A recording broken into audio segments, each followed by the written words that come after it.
Good morning, everybody, and welcome to BCB Live, the safest station in the nation. Drive safe day here.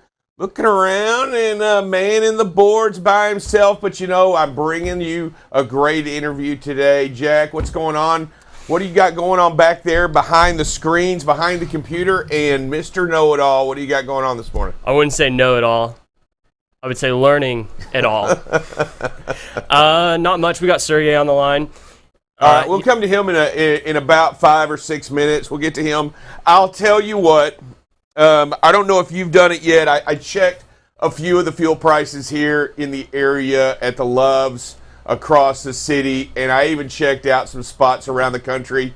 $4.58 is what I found over in Fort Worth. Almost $4.90 down here in Midlothian at the Loves. Are you talking about for diesel? Yeah. It was $4.99 this morning. Yeah, right down here at the Loves, cash price, and then they had cash price. There's a cash price, and then there's a credit price. What's cash? What's cash? Yeah, what's cash? Cash is king, baby. Don't you forget it. Cash is king. And then if you, I'll tell you, they have some really crazy stuff going on. I basically had stopped and filled up my pickup yesterday, and I was pumping it, and I have 35-gallon tank, and it hit $1. It hit $117. I was like, your tank's 35 gallons? Yeah. I wish mine was that much. Yeah, it's a 35-gallon tank, and it hit $117. I was like, ouch, and that's just for gas. That's not for a diesel. And I looked this morning. I checked the Loves over in California just to kind of get an idea. $6.08 out in California for a gallon of diesel. $6.08 was at the Loves just outside of LA. I even looked up at the one up in Lost Hills, and then I went out on I-10 to look and see if it was a little bit different. They both were $6.08 this morning. There wasn't a big variance going on in California. I'll tell you what, if you're out there seeing what's happening, it's really crazy. And what's confusing to me, and let's be honest, what's confusing to me about all of this, Jack, is we're not even stopping the flow of oil from Russia. I mean, we're not even doing that yet. Well, sorta. They're not. You have a lot of companies not taking oil right now because they can't get the insurance for the ships. Yeah, I saw. Or they can even get crews to take the like one of the ships went for, I think it was Shell. They bought it for like negative $22 a barrel, or no, maybe it was BP. It was one of the two. Yeah, and then they were taking the profits. They told the news and they told everybody that they were going to take the profits from that oil and put it into humanitarian aid. Because after they took it negative $22 a barrel. After they got busted. And notice they said profits, so that's after all the expenses to do it, right? I'm good. I get it. I get it. Any profits from they get. Hey, we got a caller on the line. Do we want to? Oh yeah. You know what? We don't normally do this. Who you got? It says home. They didn't ever put their name in, so home. You're on. They put home? Yeah, they didn't put their name. Come on, homie. Well, all right. But anyway, they have. I saw that they were going to take the profits and give it to humanity. Well, I don't remember what it was, but something about some kind of aid. They were going to do that, but there's a lot of conflict going on in the idea of how we're dealing with it. I was reading somewhere that it's not really affecting the industry purchases. Aren't really going to affect Russia too much, but there'll be a backlash over time because of pulling out. They'll react negatively to those industries going in there. You know, it's always been, we've always thought of introducing capitalism and the idea of capitalism anywhere in the world, and once we do that, it kind of gets hold, right? Once you introduce a Walmart to somebody, they don't ever it changes their world forever, right? I mean, it's not the same country anymore once you get a Walmart, once you get that all-in-one store, right? Once you get that idea that you can walk in and just buy just about anything you need all under one roof. And that in and of itself creates, to me, the idea of what capitalism is all about. You need a fishing boat? You can go get one of those. You need milk? You can get it at the same store. So, I mean, there's all kinds of ideas that that it promotes.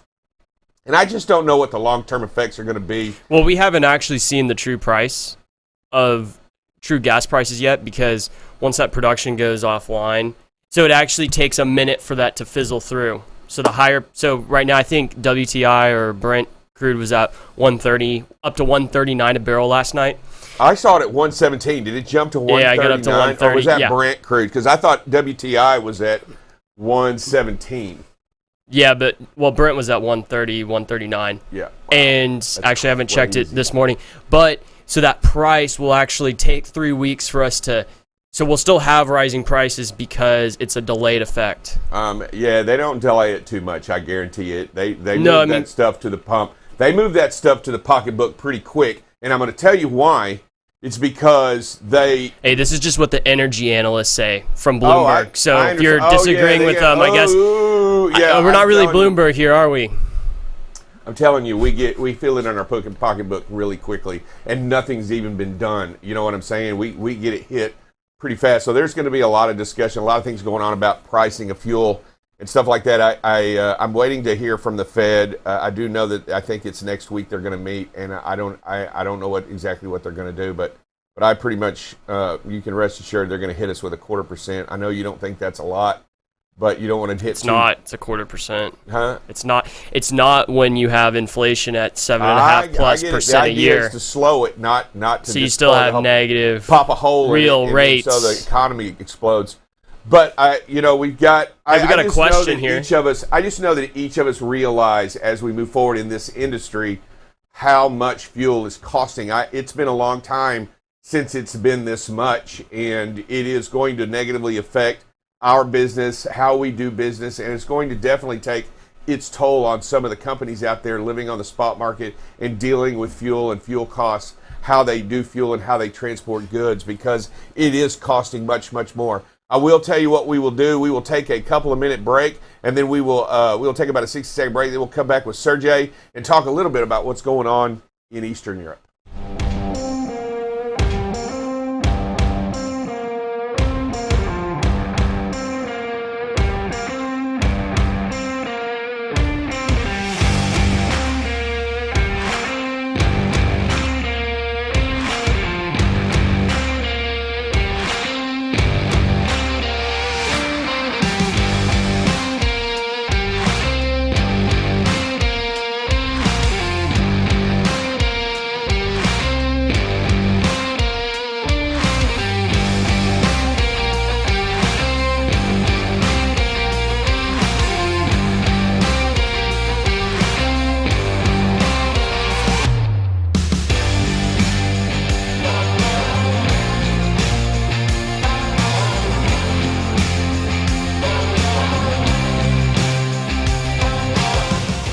All right, everybody, and welcome back to BCB Live, the safest station in the nation. We've got an interesting and a valued opportunity to talk to Sergey Bort. How are you doing this morning, sir? Good morning. I'm good. Happy to be here. How are you? I'm doing well. First of all, let's introduce yourself really quickly, what you do, and then we'll get right into what this is all about, if you would, Sergey. Yeah, of course. So my name is Sergey Bort. I'm on the executive team at GP Transco, which is a mid-size trucking company out of Joliet, Illinois. And my title is the VP of Marketing and Strategic Business Development. Fantastic. So another one of us in the industry talking about, but I'll tell you one of the main reasons why you're here and to talk to us. We've been discussing the politics. We've been discussing the military aspect of the Ukraine. And I tell you what, you bring to another viewpoint, and that's the humanitarian and the human side of this whole story, right, Sergey? I mean, that's truly what you're doing. You're trying to change lives in a different way. It's not by politics. It's not by military pressure. It's by aid, correct? Correct, yes. Essentially, what I'm trying to do, what we're trying to do is we're looking at what's happening in Ukraine, and adding publicity is important, but money, being able to send a country in need who is under completely unjust invasion at this time can really go a long way, I think. So what we've been trying to do is to raise awareness among the trucking companies in the U.S. about how they can contribute to humanitarian aid to Ukraine today. So that's what we've been up to for the past few days. What are some of the organizations that you're helping to support over there in the Ukraine? Yeah, so the three places that we're pointing people to make charitable donations, and we're pointing people to do that at tlpu.net. TLPU stands for Trucking and Logistics Professionals for Ukraine. It's Save the Children, UNICEF, and the Red Cross. But all three in order to join TLPU, we also state on the webpage that you can really donate to any organization that's aiding Ukraine. If your choosing is just these three are ones that we know well, and we know that they are very secure and they're quite effective. So that's the ones we suggest. Yeah. What is your specific tie? I was reading your bio, and I really would like for you to just tell us a little bit what your special interest is in the Ukraine at this time. It's not really so much a special interest, I guess. Kind of like our CEO said, and when Freight Waves was writing about what we're doing a few days ago, and they asked Dominic, our CEO, about it, and he said that we really don't have ties to Ukraine. GP Transco doesn't have an office there. We're not Ukrainian. It's just that it really is. It's unjust what's happening there. On a personal level, my wife is Ukrainian, so I'm watching. I'm watching her on the phone with her mom. Her mom is in Kiev right now, in the capital of Ukraine. She's in an underground shelter type thing, and her mother's partner is in his middle 50s and is out fighting for his country. So it's really something to see. So seeing that every day kind of makes you, automatically a little bit more involved mentally in what's happening over there. So it makes a person sit down and wonder, what is it that can I do from my end? Because when you're so far away, it's almost, it's kind of daunting. Like, what could you possibly do from all the way here in the U.S.? And then I remembered that I have a lot of connections in the trucking industry from the years that I've been working in this industry. So that's where I am right now. I was watching some, I read your bio and read your report yesterday. And so what it did was I sat down and I watched several reports yesterday on the human side of what was going on in the humanitarian need and the crisis that's happening over there. It was, it was a tear. You watch it for a little bit and then you just realize how devastating what's going on over there and the human lives and the human suffering that's happening. I saw that almost as many as 2 million already have been displaced in Ukraine, going into neighboring countries as refugees. 2 million in a very short period of time is a lot of people. And I saw that as the trains come out with people, they were packing those trains with supplies, medical supplies, with food. Can you imagine? And as I was thinking about it, there are no shops open. There's no grocery stores open.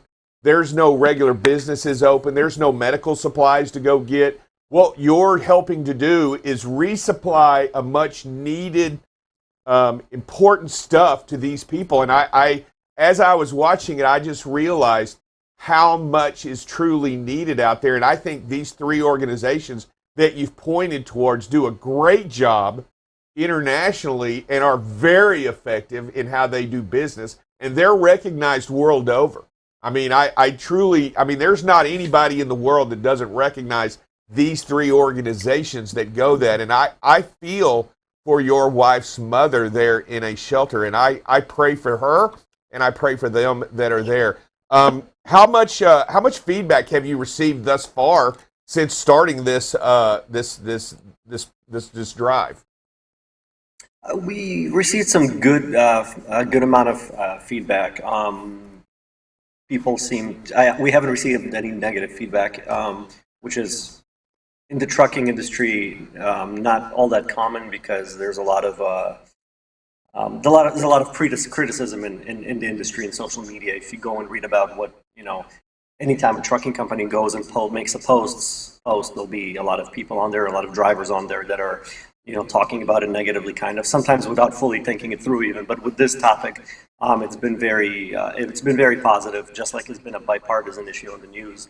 no matter if you turn on CNN or Fox News, everybody seems to understand that the correct side to be on in this case is Ukraine, and what's happening there is unjust. So we've seen good feedback. Social media has been extremely helpful with this. I've been also in talks with a number of publishers in the industry that I've worked with, and all of them have been sending more carriers our way and more logistics companies our way, that and other companies are reaching out to us on their own, asking how do we join TLPU.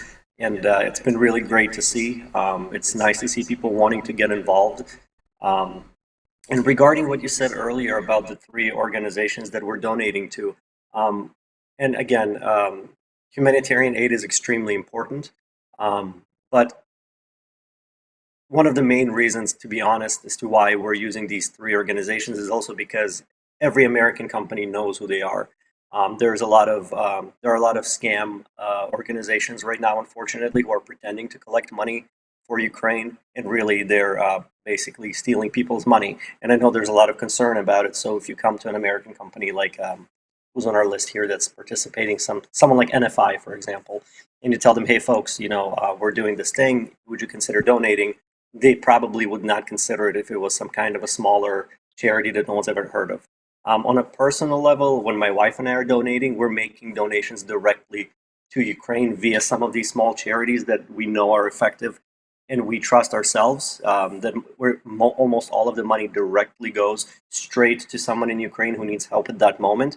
But unfortunately, that would be almost impossible to sort of explain to a bigger company considering donating $30,000-$40,000. So that's another reason why those 3 big organizations are the ones that we recommend to go to. That makes sense. I saw that, Sergey, and I'll tell you that I was watching some of the stories coming out of there in regards to some of the people leaving, and families are being ripped apart, right? Because no men are leaving, only women and children are basically leaving. No military age man is allowed to leave right now, and nor I think most of them are wanting to stay. And these families are being torn. They're leaving everything they have, and the people that are there have almost nothing to grasp a hold of, and don't want to leave. And it's their home, right? It's their home. Why would you want, even though it's difficult, and even though it's dangerous, and even though it's your home, and it is important that we continue to support these people. Over there, the Ukrainians, because it is, like you said, it is an unjust war. But whether it is just or unjust or however you look at it, they need help. And as you've put this together, how can we reach out, and how can we talk? How can we get the information we need to? What website do we go to? How do we reach out? Tell us a little bit about how we can, as a group, as a country, and as a trucking organization, how can we help? So the place that we've put together in order for trucking and logistics professionals to come together and aid the people of Ukraine, and also perhaps be highlighted for their much needed contributions, it's tlpu.net.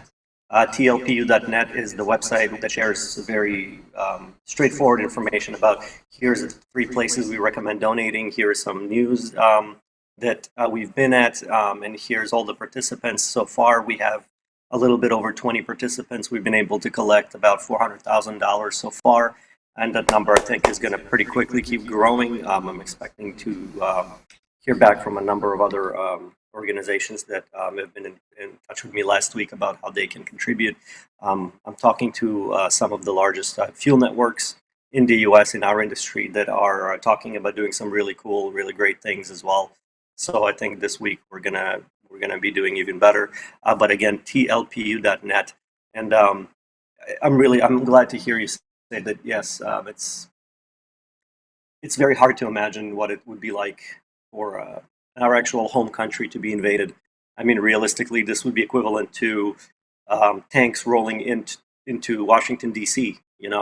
Where I live, it's Naperville, Illinois. It's kind of a smaller Chicago suburb. And my wife and I were talking yesterday. Just imagine everything around us essentially being bombed all around us out of nowhere within a matter of days. It's almost too ridiculous to really wrap your mind around.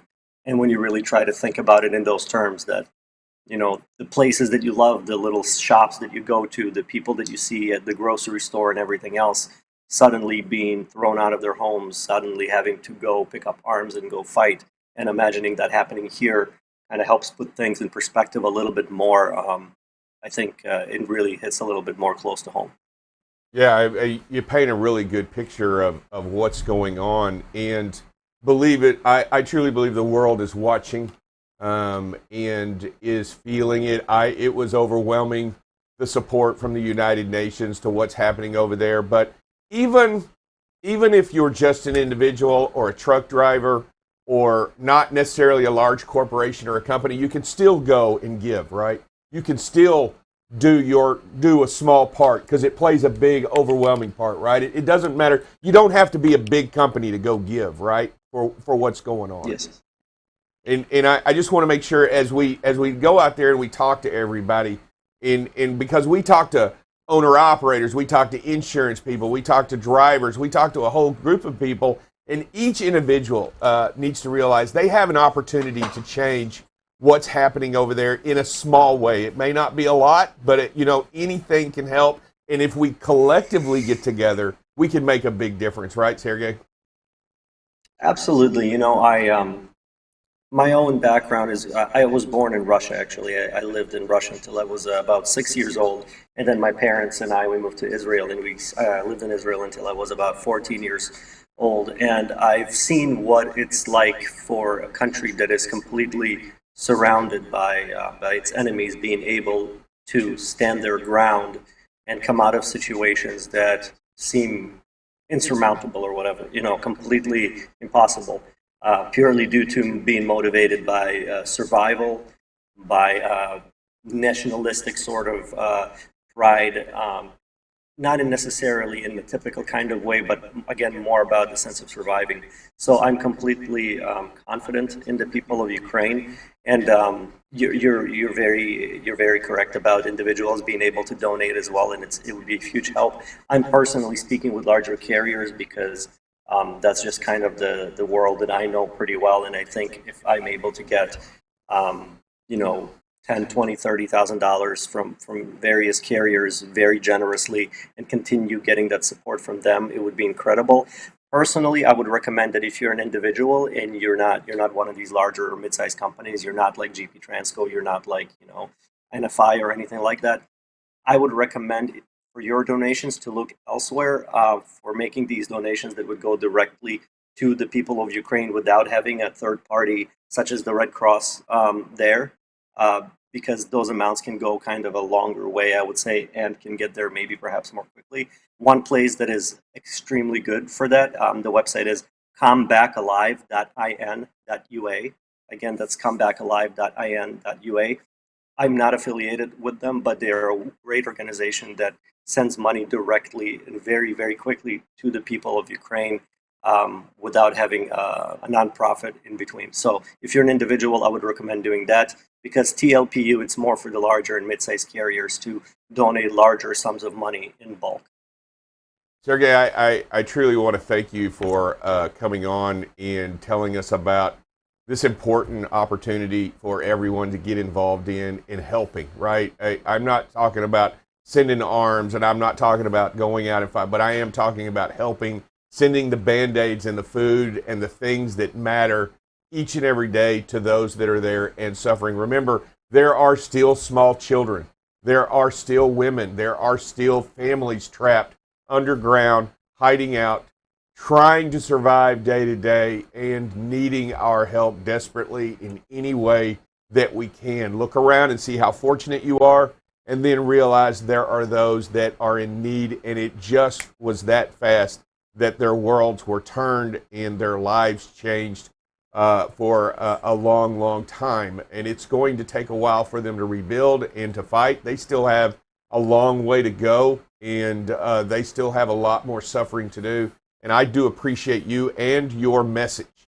I truly appreciate what you're doing, and I hope that you continue to gain and gather momentum in your support for what you've got going on, man. I want to applaud you for what you're doing, and I hope your mother-in-law is safe and your wife's family continues to be safe going forward.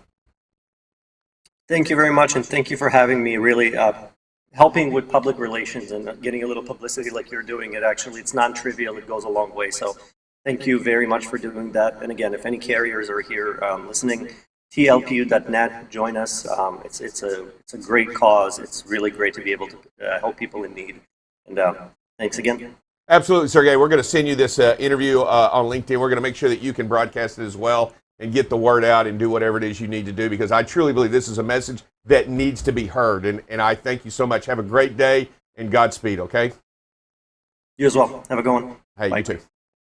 That's Sergey Bort, giving us a very important message as he just talks about his personal involvement with his family over there and his wife's family, knowing full well that it is all about helping one another and being what we can. There's a lot going to be going on. This is a story that is going to develop over time. It is going to be something that we're going to have to watch. We talk about it a lot, and we mention it a lot here on the show because I think it's very important to realize, and I'm just going to put it into perspective a little bit if I can.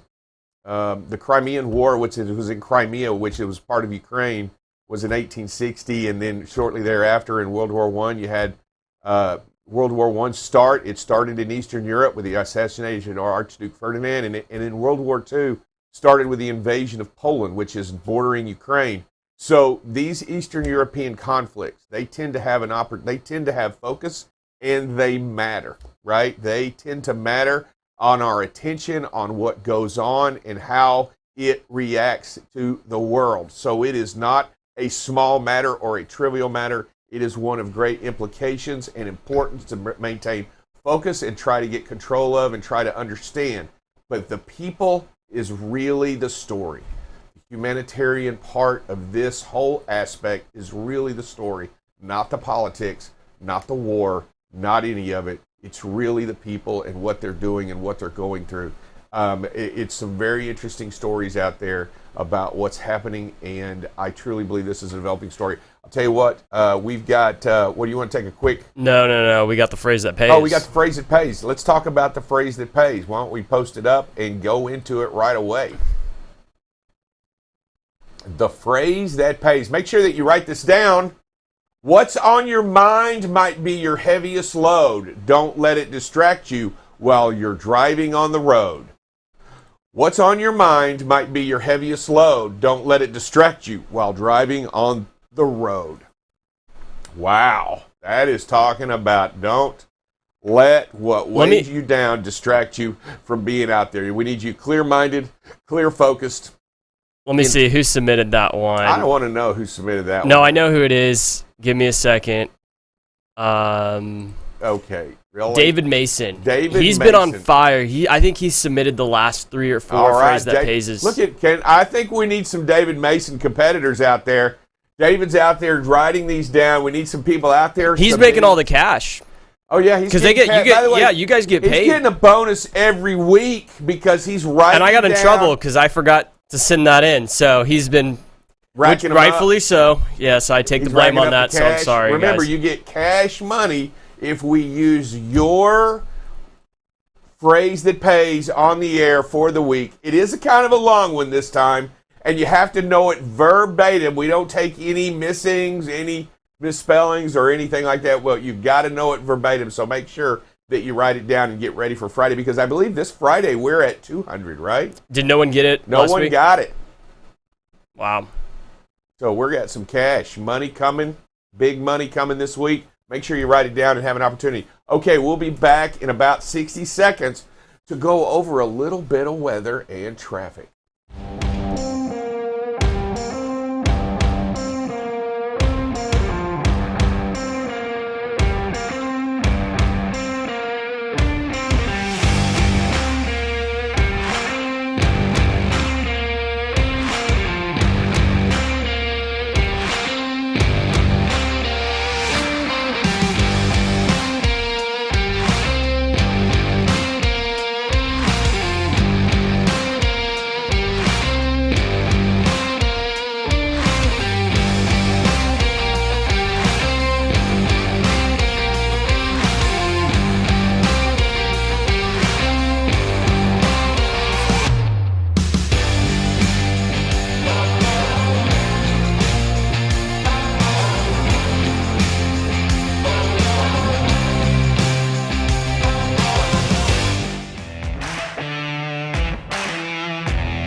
Hey, good morning, everybody. Welcome to BCB Live, the safest station in the nation. You got Double Check Dale in front of the camera this morning, filling in for Buckle Up Bob. We're going to talk about some traffic and some weather, and then we'll take a short break and come back with safety, starting with traffic this morning in the Dallas-Fort Worth area. Hey, there's some rain and some sleet going on out there, so let's make sure we slow the speed down a little bit.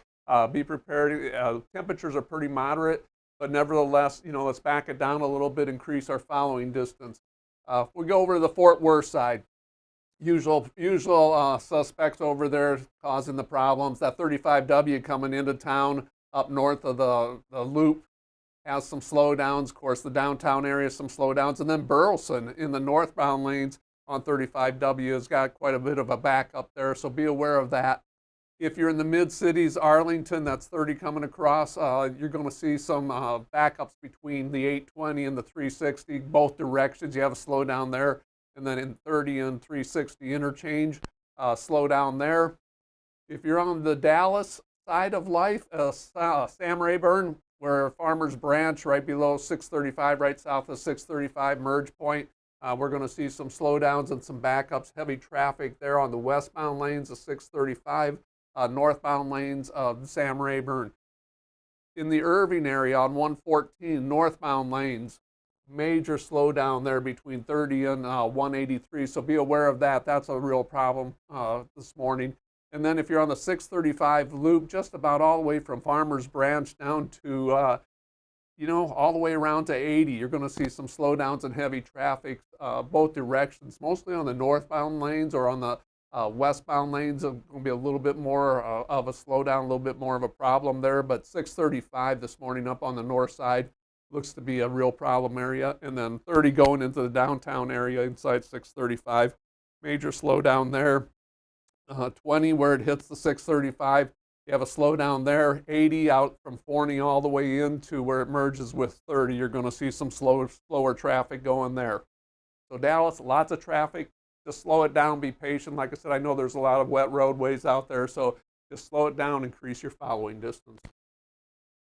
Going to Houston. Houston's the same thing this morning. Lots of heavy traffic going on. 10 coming in from the west, all the way from 99 to the inner loop. You're going to have backup traffic there. That is in the eastbound lanes. If you're on the outer loop, north side of town, lots of traffic at all the merge points. 69 from Humble all the way down into the inner city, you're going to see some heavy traffic there. Just Houston downtown area, lots of traffic. 45 coming in from the south, where it hits that SHT tollway into downtown Houston, you're going to see some heavy traffic. So be aware of it. Outside of those, Houston proper looks pretty decent, but the closer you start getting into the downtown area of Houston this morning, just about from any direction, you're going to have some slowdowns and some major traffic. So just to be aware of that, pack your patience. It's probably going to take you a little longer to get in or around Houston this morning. Kansas City, definitely have some weather going on or some snow going on there up yesterday, and all the roadways are not clear.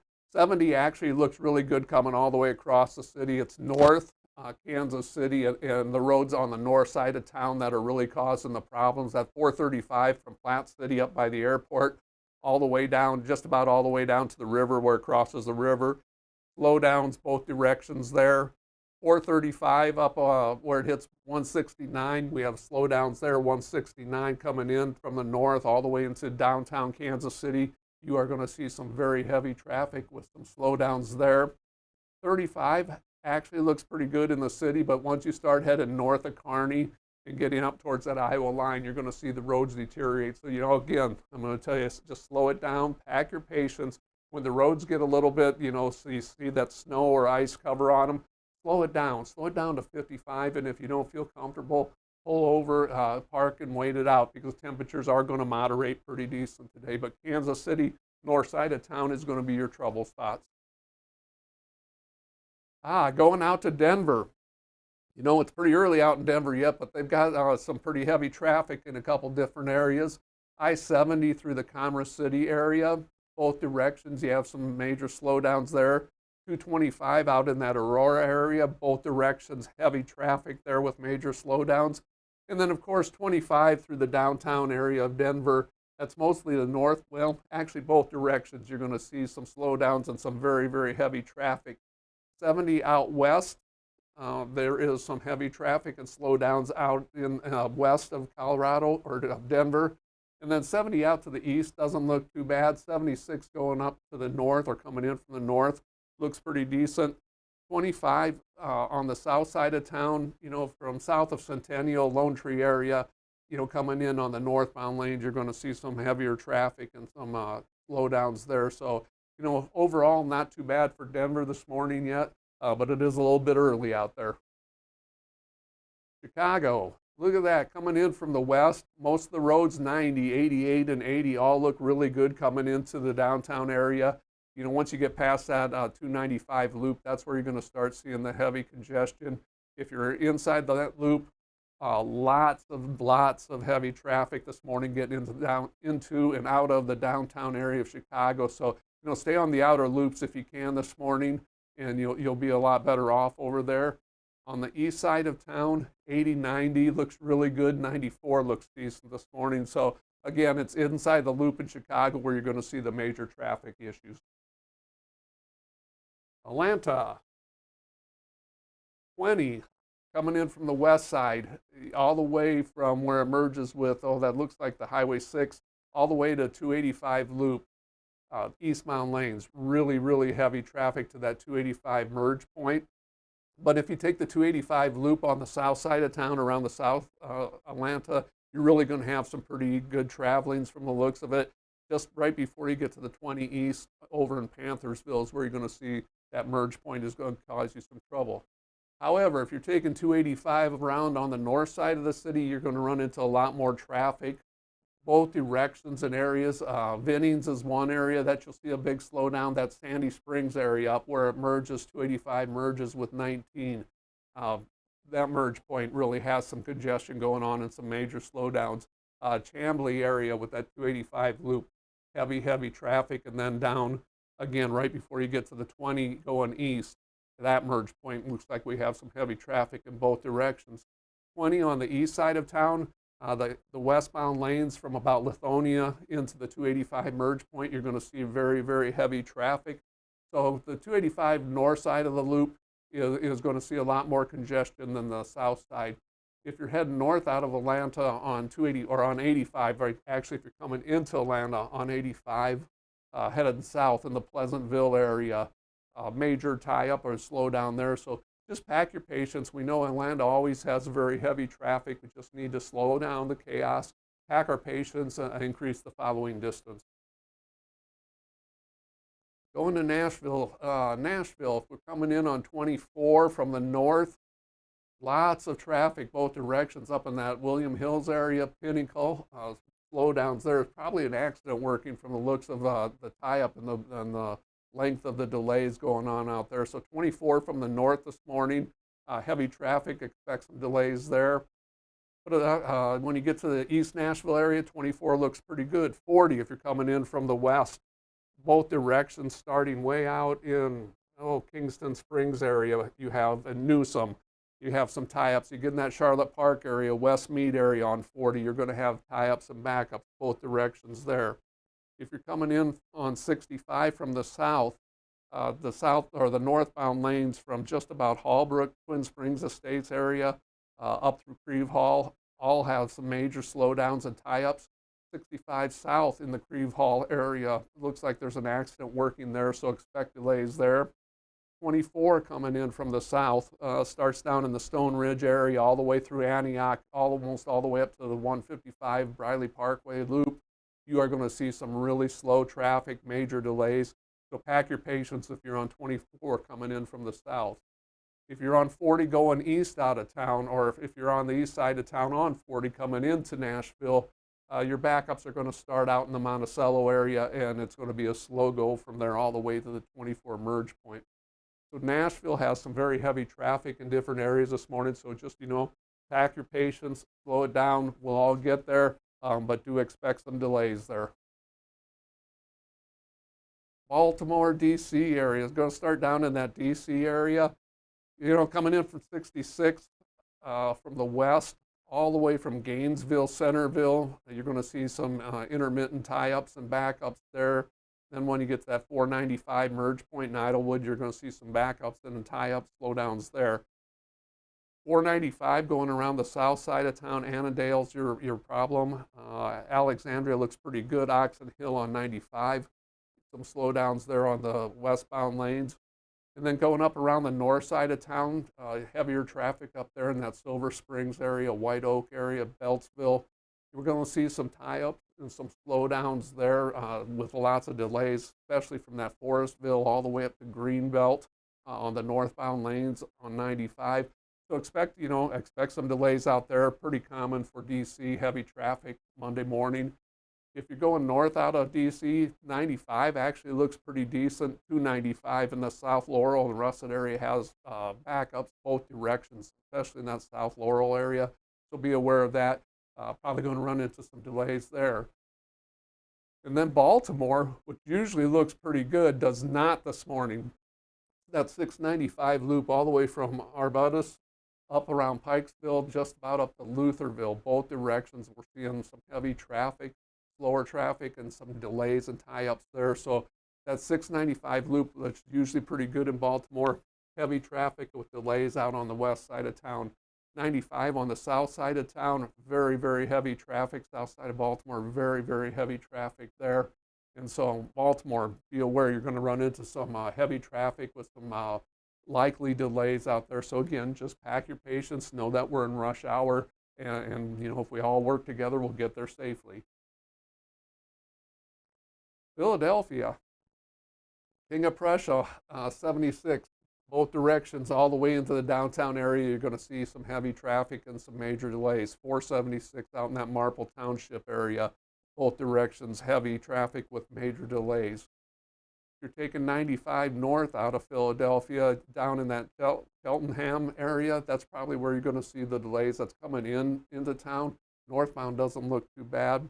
If you jump over to the Jersey side, 295, or the Jersey Turnpike, looks really good this morning going north out of town. Actually going out south looks good too. So Jersey side looks a lot better than the PA side as far as Philadelphia goes this morning.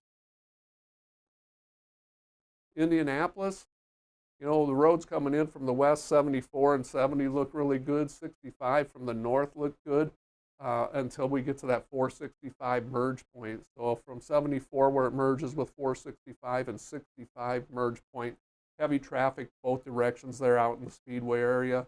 Expect some delays there. As you're coming on the south side of town, that 74, the south loop on 74 in the southwest corner of Indianapolis. Heavy traffic both directions there. Looks like some major delays. So expect some slowdowns and some delays on the south side. If you're over in the Beech Grove area, it looks like the traffic is moving a little slow in that area on 465. And then 465 up in the Lawrence area where it merges with 69, you're going to have some delays out there. 70 on the east side of town, 74 from the south, and 65 from the south. All look really good in Indianapolis this morning. We are going to look at some weather. There's a lot going on this morning. We've had some rain and snow out west. Some of the roads are compromised up in the Kansas and Colorado areas. We've got some winds going on. And we're just going to start with the winds this morning. What's that? 2 days out? Okay. All right. So currently, the winds don't look too bad. We still have some winds. Let's look at the gusts there. The wind area in Albuquerque, New Mexico, we're still seeing some winds, and we're starting to see some winds up in this West Virginia area. Right there, we're seeing 27-mile-an-hour sustained winds in West Virginia. So be aware of that. We still have some high winds in central Texas, and I think they're going to start to lay down yes.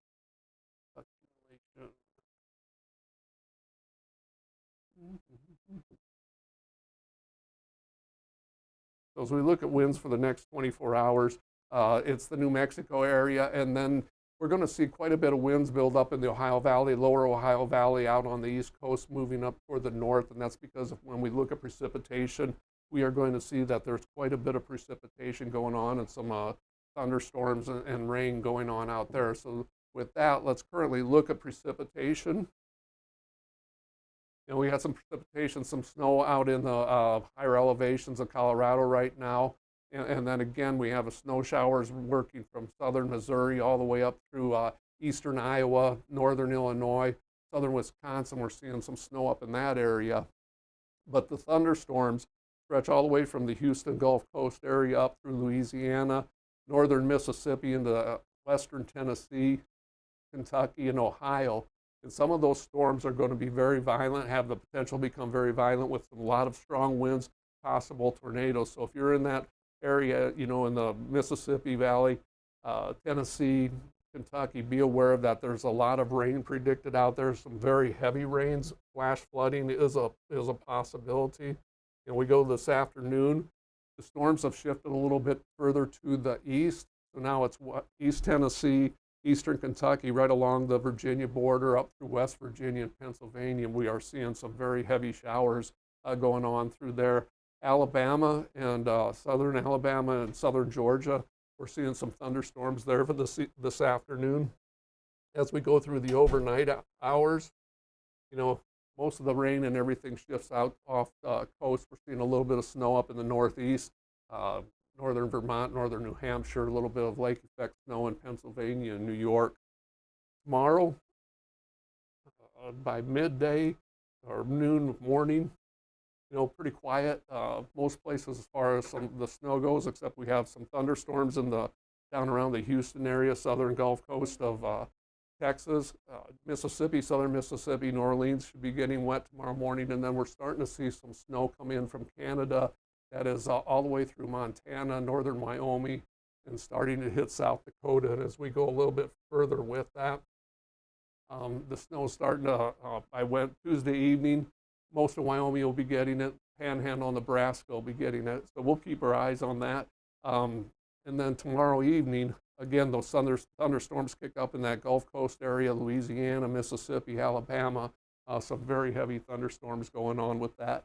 So with that, we'll take a short break and come to safety.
All right, everybody, and welcome back to BCB Live, the safest station in the nation. Drive safe, Dave here along with Double Check Dale. And, of course, we got Jack manning the boards in the back room in the office, maintaining that ever-present. What you got going over there, Jack?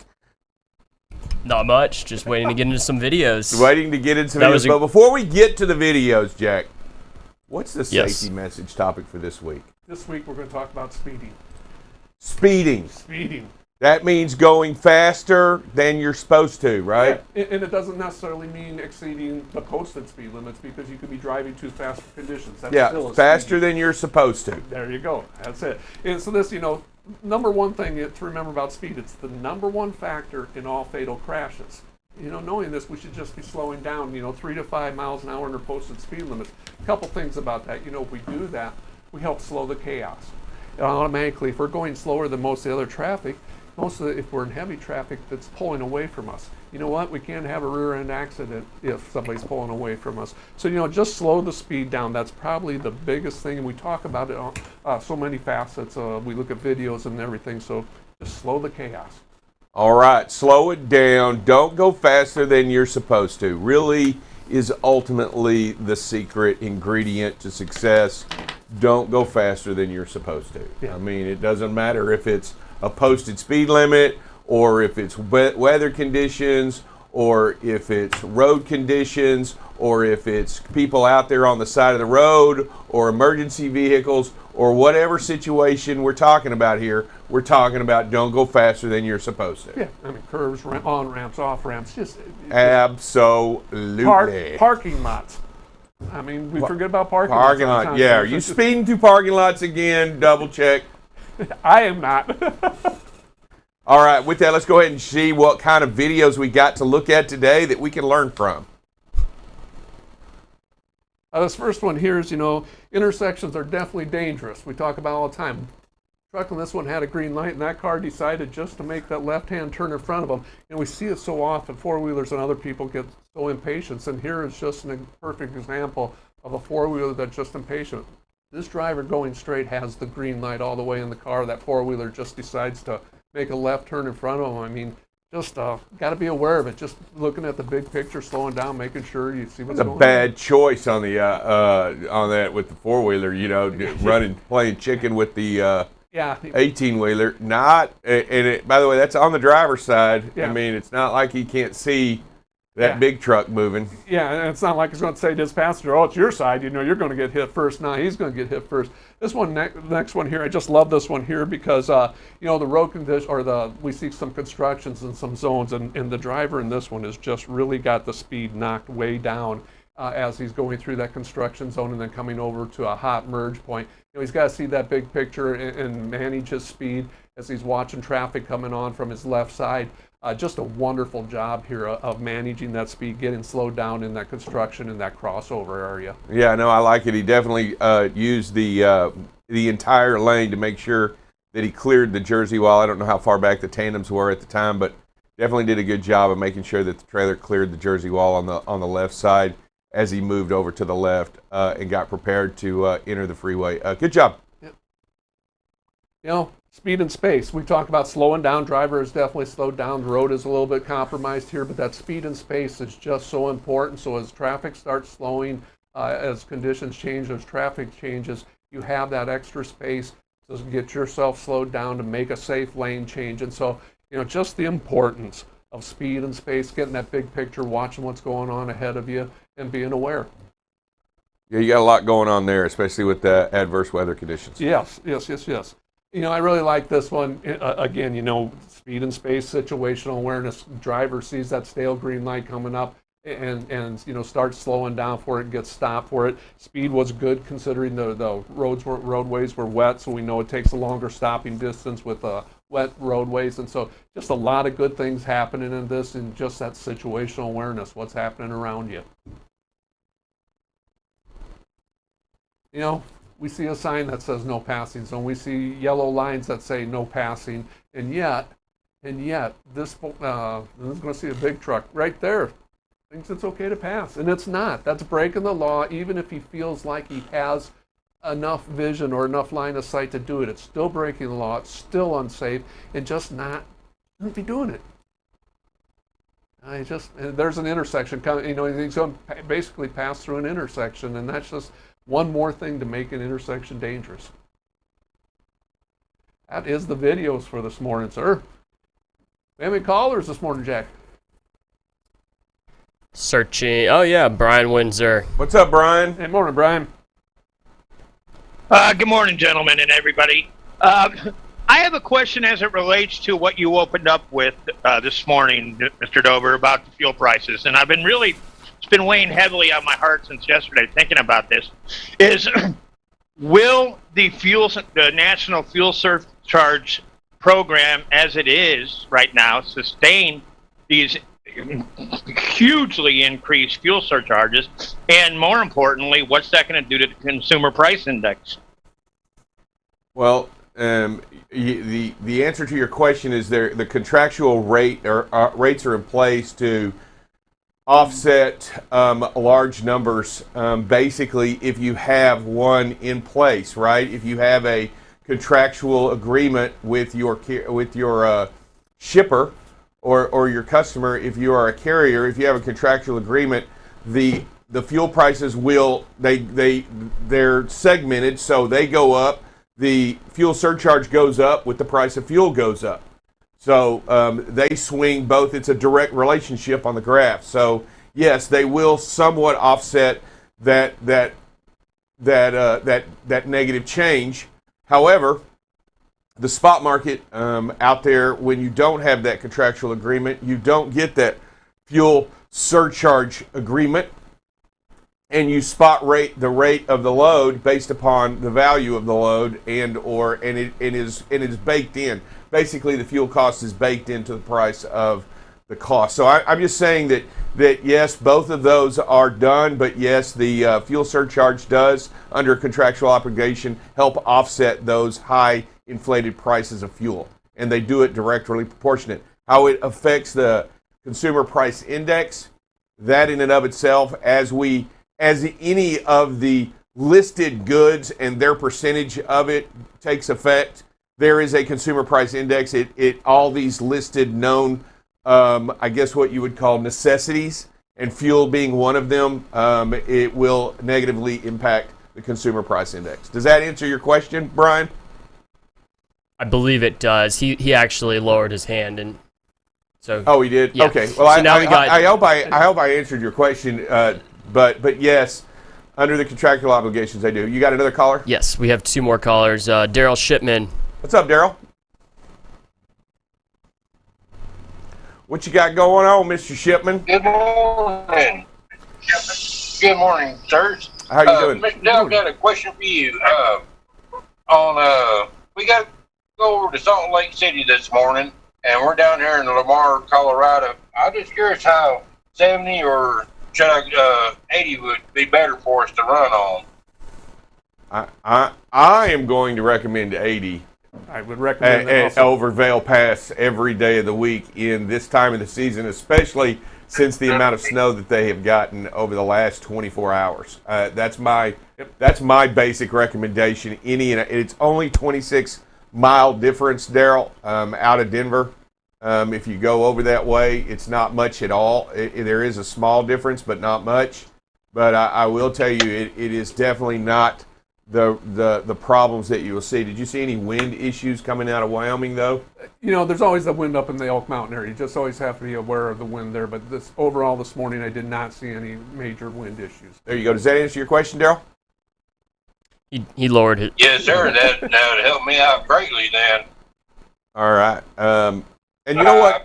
I appreciate it. Absolutely. And you know what? You can contact your dispatcher at any time, right? No matter who you are or where you are. You can contact your dispatcher or your driver manager and communicate with them if you see any issues or problems in any direction that you're having, because we want to make sure that you're directed and or pointed in the right direction going over these certain areas or these certain regions, right? Yes. All right. You got another caller?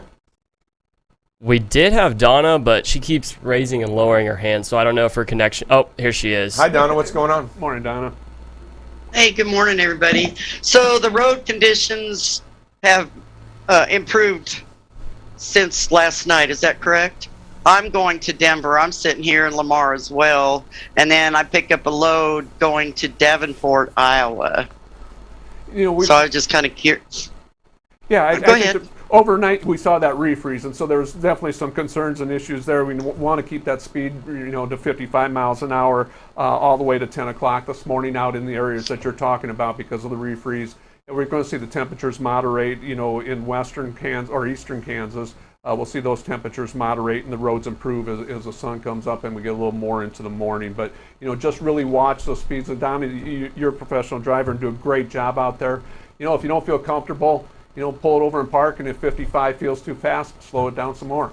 Yeah, I know. I think you're going to have some advantage as the snow comes out today and as the plows get out and take care of that area. They're going to do a really good job up there in that Colorado area and also out in the Nebraska area as you head east towards. Well, last night I was coming into Lamar and there was snow plows out already, or they were already out with the sand trucks and everything. Yeah. And I took some videos, Dale. I don't know if you've seen them, but the four-wheeler that was in front of me, of course, I kept my distance, of course.